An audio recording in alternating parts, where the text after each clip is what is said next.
पुढील महत्त्वाची बातमी. अक्कलकुव्यात बोगस डॉक्टरांचा पर्दाफाश करण्यात आलेला आहे. वैद्यकीय पदवी नसताना देखील 11 रुग्णांवर या डॉक्टरांनी उपचार केले. चांद चॅरिटेबल हॉस्पिटलवर आरोग्य विभागाने आता छापा टाकलेला आहे.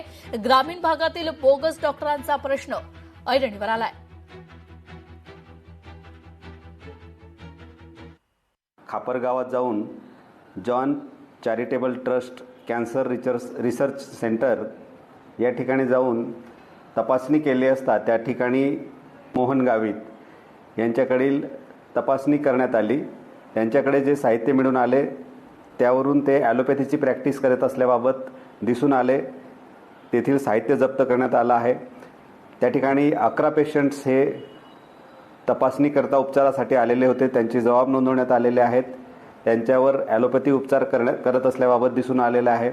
अक्कलकुवा पोलीस स्टेशनला या बोगस प्रॅक्टिस करणारे संशयित मोहन गावित यांच्याविरुद्ध फिर्याद दाखल केलेली आहे.